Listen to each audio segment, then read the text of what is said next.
remained fundamentally the same. The Hawthorne experiments, initially it was to be a purely scientific study, and science tries to get rid of unnecessary things. Let's make everything equal so there aren't any other factors than the ones we're controlling for.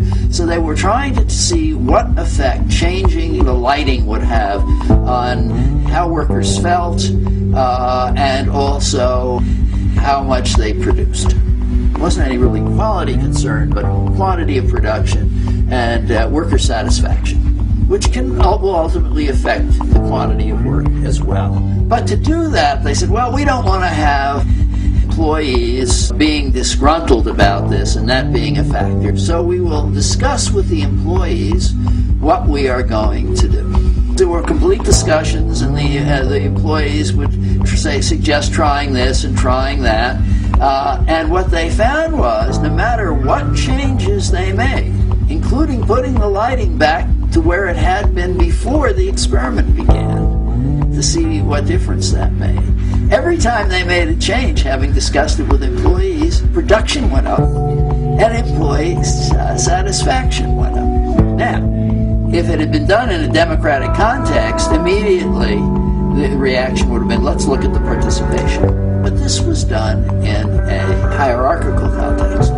So what came out of it was a public relations school, industrial relations developed out of it. And most of that meant was taken as a way of trying to control employees by trying to manipulate them ideologically. Not that managers hadn't done that before, but now there was a whole school of doing that. And I would say the wrong lesson was learned. Yeah, put out a suggestion box so that employees can feel they're being asked, but you don't necessarily pay any attention to it. In a real teamwork organization or a participatory organization, employees get to take each other into account. They begin caring about each other. I've seen this going into a plant and seeing it develop over time, the amount of participation increase, and the attitudes of employees begin to grow, and the care that people have about each other. And then that can easily expand to care about the community.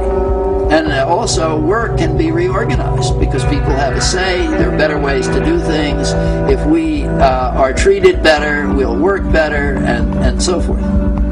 Now, the broader social impact of doing these kinds of things, as we've seen earlier, hierarchical control makes people feel worse about themselves. It creates more mental illness, creates bad relations outside the workplace. Well, if people spend most of their time in a collaborative workplace, they become more collaborative. They care more about each other.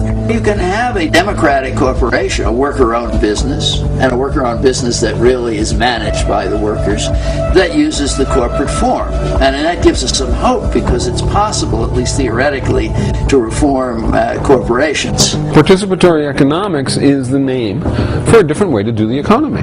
It's a different approach to accomplishing production, consumption, and allocation, economic functions, different than what? Different than capitalism, and different than what went under the name socialism, but I tried to describe as coordinatorism, as this class of engineers and managers and doctors and lawyers being at the top. So participatory economics, so Paricon is an alternative to all of that. It's a different kind of economy. In a participatory economy, in a good economy, instead of organizing economic life to keep a small sector of people on top and to enrich them beyond any sensibility, and to utilize productive apparatus even when it entails doing things that are a complete waste of time, building missiles that will never be used, on and on and on. Instead of all that, we would produce and distribute for purposes of human fulfillment and development. You don't need all the advertising. You need sensible information rather than people competing with advertising that has nothing to do with actually communicating what the benefits and costs of production are. You don't need all this military production. Of course not. You don't need, nor do you want to generate all kinds of activity and product which doesn't make people better off.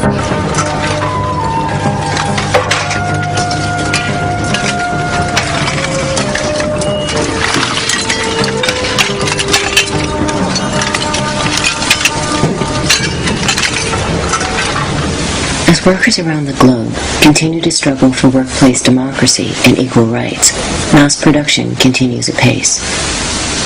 Taylorism combined with human relations make up the cornerstones of worker management in the 21st century. In China, scientific management has taken on nightmarish proportions. So extensive is the division of labor that millions of people are forced to perform roughly the same motion thousands of times a day. In the United States, workers in some assembly plants are required to be in continual motion for up to 57 seconds a minute. In Indonesia, sweatshops owned by corporations like Nike chart productivity down to 1,000th of a second.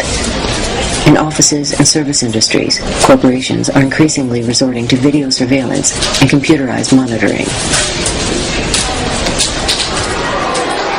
One of Frederick Taylor's descendants, John Taylor Gatto, has rebelled against his forebears' legacy.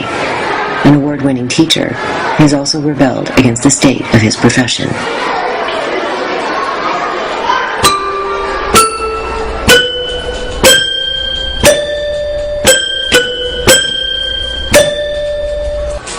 The key is the word compulsion.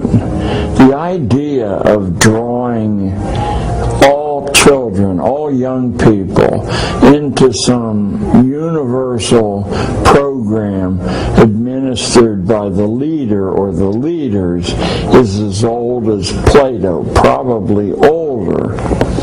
But nowhere on earth was that able to be imposed until northern Germany, under the military rule of the Prussians, finally imposed that in 1818, so in the second decade of the 19th century. That is the first time. It was announced in other places, but never was it able to be successfully administered, because the idea is so crazy and so damaging inherently that people simply disobeyed the law.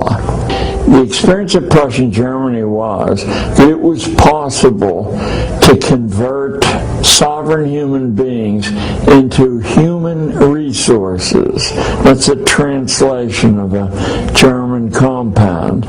And that by making these people incomplete, making them unable to think in contexts, but they could be converted into specialist tools for management, scientific management. Horace Mann was hired by the railroad and coal interests of New England to bring about compulsion. He had no interest in schooling. He was an ambitious young politician.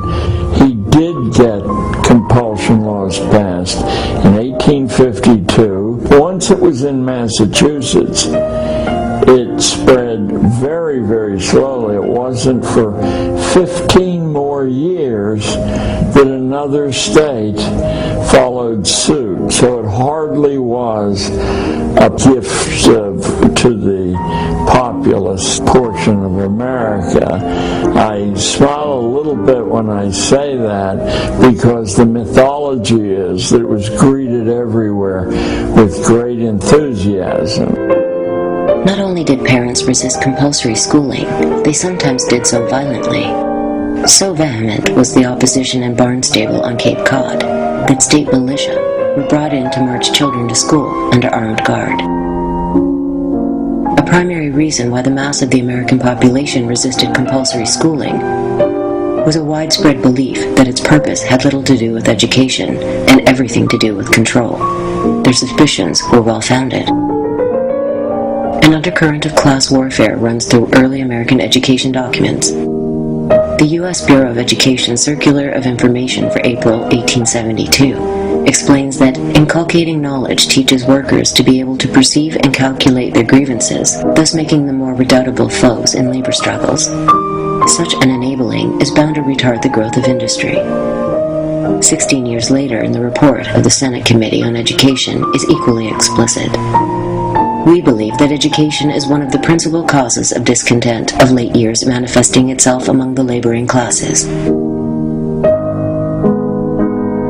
The first Red Scare, in my judgment, is the trigger event for the embedment of compulsion schooling in the United States. The Red Scare of 1848 is probably the reason that one American state fell under the compulsion regimen. There are literally thousands of books from the period 1880 to, say, 1920, roughly, that deal with how you scientifically engineer a factory or a church congregation or young people in school. School which followed a general outline of converting kids into obedient tools, now took on a very, very mechanistic aspect under this surge of scientific engineering. In 1903, the Atlantic Monthly called for adoption of scientific management in schools. Prominent education theorist William C. Bagley stressed a need for unquestioned obedience.